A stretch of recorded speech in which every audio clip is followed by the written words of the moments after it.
The UAE has long been committed to diversify its economy away from its reliance on oil. And the establishment of industrial zones has been a key part of this strategy.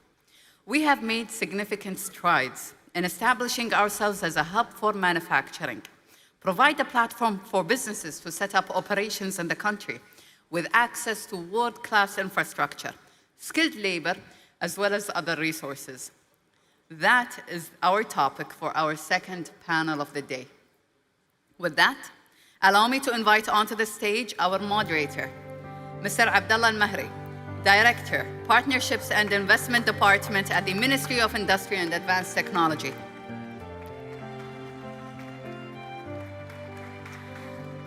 And our esteemed panelists, His Excellency Sharif Al-Awadi, Director General, CEO of Fujairah Free Zone. Mr. Mohammed Al-Khadar Al-Ahmed, CEO, Khalifa Economic Zone, Abu Dhabi, KZAD.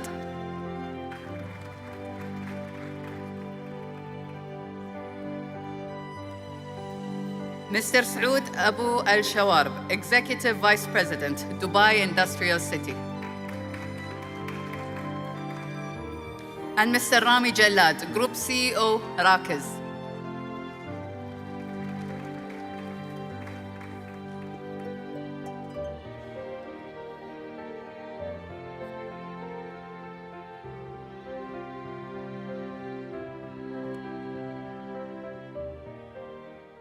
Good morning, ladies and gentlemen, and welcome to the second panel of the day titled The Role of Industrial Zones in Enabling the Industrial Sector. Today, we have with us 4 representatives from key renowned industrial zones in the UAE from across 4 different emirates. And we'll hear from them about how they play a role in enabling the industrial sector. If you allow me, I'll start with the KZAD group. The KZAD group today hosts more than 1,850 clients across 17 different zones, catering to a number and a variety of industrial sectors, pharmaceuticals, F&B, the automotive, just to name a few. And of course, you offer the typical, let's say, services for your tenants, such as land, utilities, storage, and logistics. Now, beyond these services, how do you foresee the role of the industrial zones in fostering collaboration and enabling synergy among your tenants? If you can introduce yourself, please, also. Yeah, thanks, Abdullah. I'm Siddharth Bafna, the Chief Product Officer for KZAD on behalf of Mohammed Al-Khadar. Unfortunately, he couldn't make it today. From our perspective, KZAD or any other industrial zone per se, we see ourselves as enablers for the industry to thrive. I think that's the core purpose, right? And for us to enable the industries to thrive, we need to ensure that we create those enabling ecosystems. And when we are talking about ecosystems, it's about ensuring the entire value chain is in place, right? And that's what fosters the collaboration in essence, Abdullah. So, and let's take a few examples of that, right? One of the examples that I can think of right away is when we look at a specific industry, and let's take the example of the polymers industry for a minute, right? We look at the entire value system. There is the raw material at the end. UAE is rich in producing that raw material through Barouj, and we have the polymer supplier present over there, and that becomes kind of the starting point of that value chain. And from that polymer, you have someone like one of the plastic manufacturers who will use that raw material, process it into plastic products, which would also cause some waste, for example. And then you have a company that is into recycling of plastics and plastic waste, and you kind of take that value chain further. And every time you're taking the value chain further, you're fostering collaboration between each components of the value chain. So as an industrial zone, one of the things we do is we ensure that we try and capture end-to-end of the value chain for a specific cluster in a specific geographic location to automatically give rise to what the nation's ambition is on circular economy, right? So you're addressing circular economy, you're fostering collaboration between the various components of the value chain and our customers, right? So that's one instance. The other thing is what happens for some of the shared services or shared operators, right? And there we have a program called Josur that we've initiated some time back, wherein customers from all our zones, as you mentioned, we have 17 zones across the Emirate of Abu Dhabi, and all these customers can come in on a common platform and see what services are on offer, see what marketplaces are on offer, and participate in that, right? So these are some of the things that we are doing, and as we move forward, we are extending that collaboration to multiple zones, right? How do we make sure that someone having a setup or a license in Masdar, for example, can come and operate within Kizad without the need of going through the entire process of setting up a new license and a new company and all of that, right? So I think the next level is how do you foster cooperation and collaboration between entities in different zones, and that's really something that we are striving and working towards. Thank you very much. If you allow us, we'll move to Saud, Dubai Industrial City. So Saud, your question is broken into two parts. The first part is, what differentiates Dubai Industrial City from the others? And the second part is, I know you have a number of strategic partnerships within Dubai and the UAE. And how do these partnerships contribute to enabling the industrial sector? Thank you, Doctor.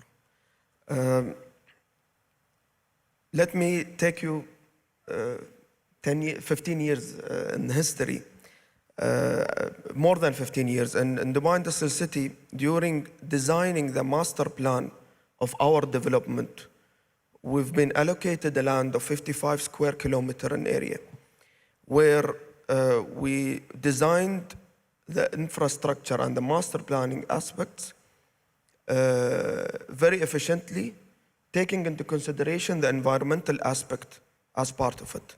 So we have 6 main zones: food and beverage, machinery equipment, base metal, transport, chemical, and mineral zones. We are 15 minutes away from Jebel Ali Port, which is one of the busiest seaports in the world. We are 10 minutes away from Al Maktoum Airport. We have a strong partnership with the Etihad Railway, where we proudly can say that Dubai Industrial City railway station is considered the second largest railway station in the UAE.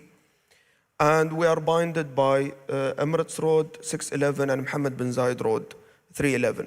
So in terms of connectivity, we have designed the master plan and the development so that the product can reach anywhere in the world through the 4 modes of transport. So we've taken this into consideration and we've built on it. Today we have more than 800 business partners operating with us, more than 300 operational factories, and more than 100 factories under construction. So we're aiming by 2026 to have more than 500 operational factories in different sectors, from F&B to logistic services.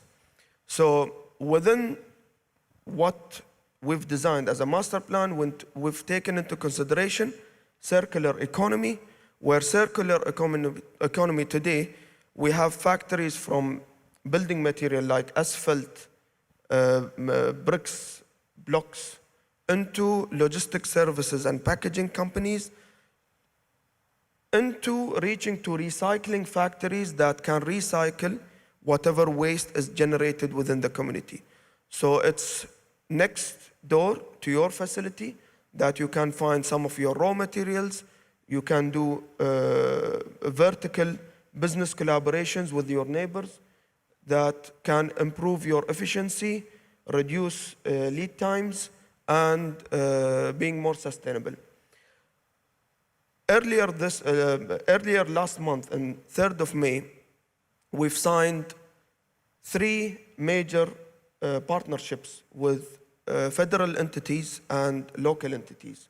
The first one was with Moyat and Emirates Development Bank, where we are obliged to support the vision of the ministry to implement Operation 300 billion and make it in the Emirates through securing additional fund of 1 billion dirham with our partners in EDB after the successful year we had last year, where, as His Excellency Dr. Sultan mentioned, EDB financed approximately more than 3 billion dirham last year, where more than $500 million dirham was generated through Dubai Industrial City. So this is our continuous commitment towards securing financial solutions to our business partners. The second MOU was signed with the Ministry of Climate Change and Environment, where we are leading the Sustainability Net Zero Agenda 2050 in terms of having a sustainable, decarbonized industrial development in Dubai Industrial City. I proudly can say last year we had more than 40 megawatt generated from renewable energy through our factories that are operated in Dubai Industrial City. And the second part of the agreement was food security 2051, where we have the nutrition elements, vertical farming, facilities that are within our food and beverage zone that really helps implementing the food security agenda in the country. The last agreement we've signed was with Dubai Economic and Tourism, where we are also obliged through the Emirate of Dubai to attract foreign direct investment to the Emirate and grow the industrial sector in the Emirate of Dubai. So those aspects are combined with the ease of doing business will create the best environment for any producer to produce from Dubai Industrial City. Thank you, Saud.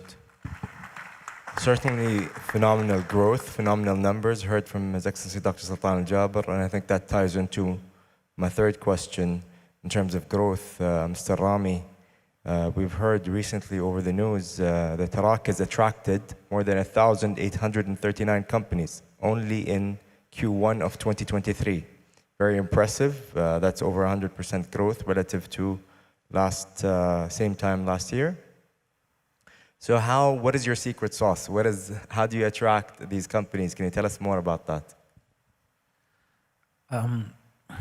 Firstly, thank you very much for having me here. Our secret sauce or our secret formula really is, one, obviously it's being in the UAE in general with all the support that we're getting in terms of promoting and attracting companies from all over the world, and our aggressive stance in marketing and going on these roadshows to exhibit what the UAE has to offer to the manufacturing community and industrial community in the globe, all over the world. And when you go out there, you really see that when you show that there's the easy to do business with work environment, or setting up companies, being able to do things very quickly, customizing packages for from SMEs to major manufacturers, where they really come in and they sit down with professional people and they really show that we really care about people manufacturing in the UAE, people doing their business in the UAE, and providing the ecosystem. So this has been in the making for a very long time. It didn't come overnight.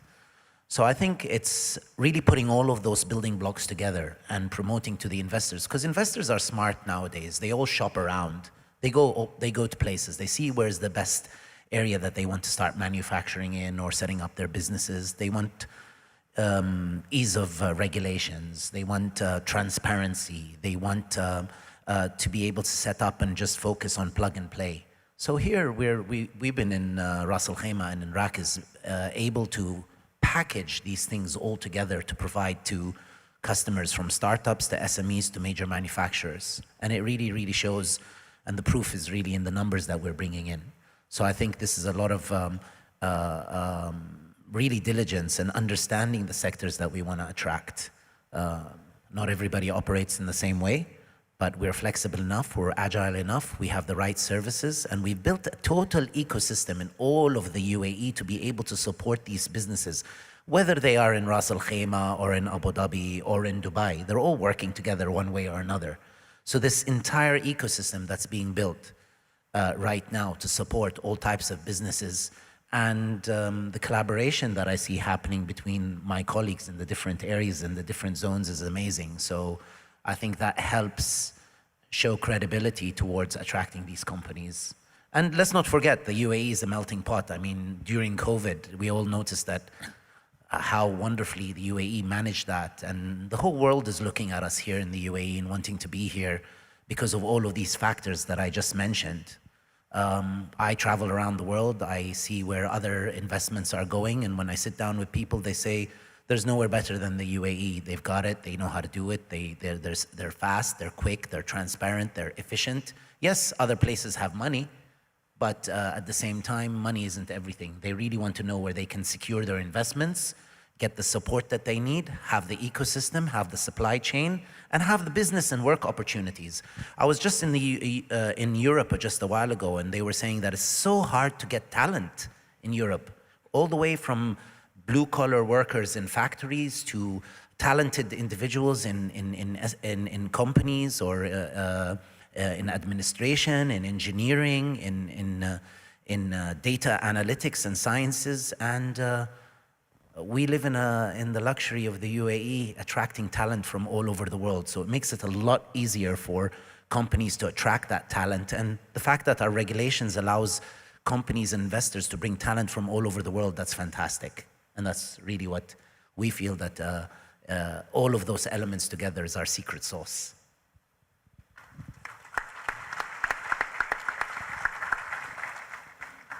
Thank you, Rami. Access to talent is certainly a challenge that everybody's feeling, I think, and the quality of life really helps here in the UAE.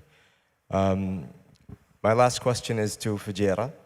Your Excellency Sharif, of course, something that really distinguishes Fujairah from the rest is the port of Fujairah.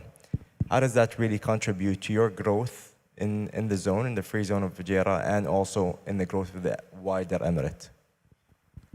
Thank you very much, Mr. Abdullah. صبحكم الله بالخير جميعا هني. If you allow me, I just take 1 minute of my time. I think I have the whole 4 minutes, so better than everybody. First of all, I want to salute the capital of the world for leading against Corona, Abu Dhabi. We are thankful to Allah subhanahu wa ta'ala. That's over. I think it's been declared a few days ago. Secondly, I would like to acknowledge the efforts put both by ADNOC and Ministry of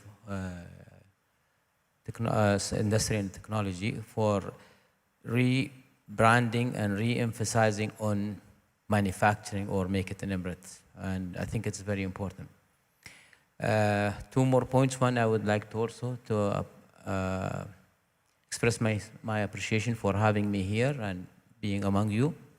And I'm looking for Mr. Barakat, so if he wants to sign with me today to do something in Fujairah, the earlier speaker. So I'm here to be a part of his group in Abu Dhabi. To answer your question, I mean, I don't know, you purposely put me the last or first, so I take it as an advantage. I'll use some of the words from each of them so I can pass. Almost 10 years ago or more, His Highness Sheikh Mohammed bin Rashid has declared Fujairah is the lung of the Emirates. And it's really, it was hitting the nail. And always for a lung, you need oxygen. So let's put Fujairah Port as the oxygen of that lung. Yes, I do agree with you, Fujairah Port, it makes it's a game changer in Fujairah. Many products come out of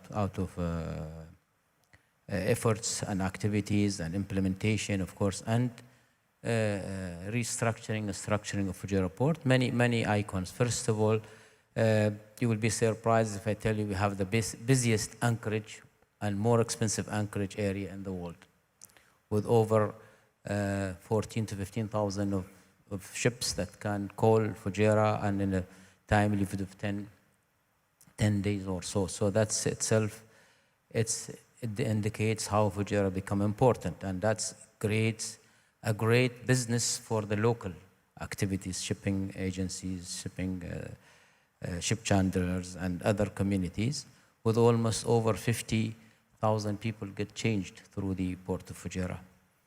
It had played a major role in 80s and 90s as a container terminal, and also fortunately now it's going to be, it's already been concessioned with Abu Dhabi ports. That gives another challenges to enhance the container and general cargo. In petrochemical, today we are proud and we are grateful to the empowerment of the federal government for making Fujairah the hub of energy without having a single drop of oil. So FOIS is a product of Fujairah port. We have a deepest port in the world with 26 meter drafts, accommodating over 300,000 tons of capacity. It gives a great opportunities, opens a lot of doors. I mean, we are second largest bunkering zone in the world. We are the major and maybe first area for storage of oil. The free zone benefited very much of the port facilities. We handle, I mean, recently they're celebrating that the port handles more than nearly 30 million tons of rock and aggregate. So yes, Port of Fujairah, it makes a great impact on our industry, on the free zone as well, of course. Always, and we all know, freights and logistics is number one ingredients for success. So even if the port is not active in one field, but it still gives a lot of comfort. Port of Fujairah, I think, will continue also, not only to be a vital and important institution to Emirate of Fujairah, but will be exactly to the United Arab Emirates and to be a part of the Silk Road of the world. We reinstate and ensure that the government of Fujairah has been said over and over by the authorities of port that will continue to enhance its infrastructure to make sure that it will become a part of UAE legacy. And we owe this to the founder, Sheikh Zayed, Allah yarhamah, yaghfar lah, to select the location and to support the initiating of this port in early 80s. I hope I answered as good as the others. Thank you. Thank you. Thank you, Your Excellency. If you allow us, if you just take up one last question and we'll go around. Your Excellency, would you like to start? Given that sustainability is a key theme of today's event and today's forum, what is the #1 initiative that your zone is taking in enabling sustainability among your tenants? Let's be frank. I think awareness is the most important element. I think we have to speak about it loudly, clearly, and spread it. So I think that's #1, because many of us, we repeat this word very strongly. We have to know what are the elements also sustainability. I think awareness was one of the target. 2, we're trying to, of course, to see what can be done with the renewables. And I like the slogan which says, what you refuse, we reuse. So if we talk that slogan, I think we are on the right track. Thank you. Sir? I've mentioned about sustainability and circular economy within Dubai Industrial City, but it's a broad terminology where sustainability is being greener, reducing your lead times and supply chain disruption, in addition to reducing your waste to landfill and recycling whatever you can through advanced technology. So implementing advanced technology is a key element to be more sustainable with having high quality products with less wastage. I think one of the things that we're doing is to lead by example. And we want to be at the forefront of sustainability. So us as an authority and a government entity in Ras Al Khaimah have taken the lead to, at least this year, with more than $500 million dirhams worth of infrastructure and capex programs that we are actually building in infrastructure and new buildings and warehouses. So the number one priority is to build with sustainable material and to instill all of the aspects of sustainability in our own build. At the same time, encouraging our customers who come to our zones and in Ras Al Khaimah, all the way from the municipality regulations to our own building codes and regulations, and incentivizing our clients commercially those who use building materials and sustainable materials in their own build and in their own manufacturing process will be getting incentives from the government of Ras Al Khaimah and from Rakis itself. So these are really our top priorities moving forward. Thank you, Rami. Thanks. I think great initiatives all along, right? And from our side, one of the things we are doing over and above some of the things mentioned here is very consciously curating new and alternate sustainable and energy resources such as hydrogen, solar, etc. within our land. So a big chunk of our new infrastructure is now being geared to accommodate these new energy alternatives such as hydrogen and large-scale solar. So, that's something we believe we are doing uniquely in Kazad right now. Thanks. Thank you. Thank you, everyone. And sorry for taking up a few more minutes.